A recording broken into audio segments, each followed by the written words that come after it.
falar com esse jovem que com 15 anos... 15 anos! É quente isso aí? É verdade. Como é que você conseguiu entrar com 15 anos na faculdade? É que eu entrei muito cedo na escola, entrei com 4 para 5 anos na primeira série, fiz todas as séries normalmente, concluí o ensino médio, passei no vestibular com 15 e comecei a graduação com 15. E acabei me formando com 20 daí. Já está com 21, agora está velho. 21, agora é quase aposentado. Legal, trabalho no Tribunal de Justiça. Sim, sim.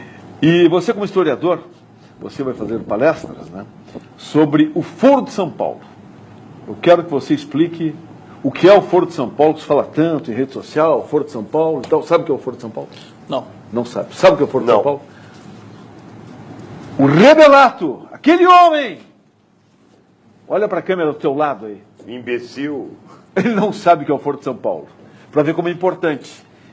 Atenção, o Foro de São Paulo, com esse jovem historiador formado com 20 anos, entrou com 15 anos, é um jovem atento aos problemas sociais, e vai alertar você para a câmera 28 o que é o Foro de São Paulo, por gentileza. Bom, o grande problema desse tema, que é o Foro de São Paulo, como o Bibo chamou a atenção, é que as pessoas não sabem o que é e tem uma enorme importância para a política brasileira e latino-americana. O Foro de São Paulo ele surgiu em 1990, né, fundado pelo Lula e pelo Fidel Castro, né, foi concebido por eles, em grande parte por influência do Frei Beto também, que depois virou assessor especial do Lula. Né. E a ideia era justamente unir todas as esquerdas da América Latina, supostamente contra um avanço do neoliberalismo e do imperialismo norte-americano. Né.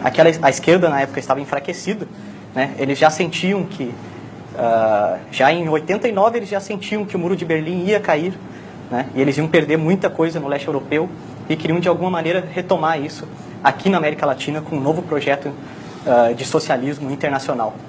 Né. Então a grande ideia deles é criar, e essa é uma expressão que está nas atas do Foro de São Paulo, uma URSAL, é uma sigla que significa União das Repúblicas Socialistas da América Latina.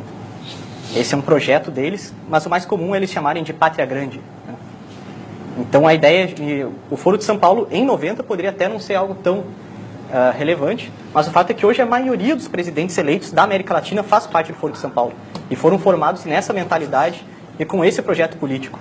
E a maioria das pessoas não sabe disso. Eu gostaria também que você colocasse os países que estariam nesse Foro de São Paulo. Claro.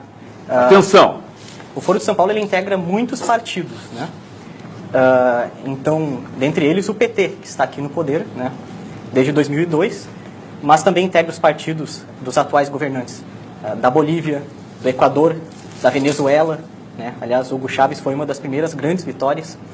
Cabe lembrar que em 90, quando começaram, o único governante do Foro de São Paulo que estava no poder era o Fidel Castro, né? Um governante, aliás, que dificilmente se pode chamar de democrático, embora o discurso todo do Foro de São Paulo fale em democracia, né? Mas isso engana a linguagem, muitas vezes que a esquerda se utiliza, engana o leitor incauto. Essa ajuda que o Brasil constantemente dá para países como Bolívia, Venezuela, bancou o Portimarião em Cuba e por aí afora, tem a ver com o pacto do Foro de São Paulo? Um ajudar o outro? Sem dúvida alguma. Não tem como compreender essas atitudes sem ter essa perspectiva do Foro de São Paulo, porque são claramente pautadas em critérios ideológicos e não em critérios técnicos, né?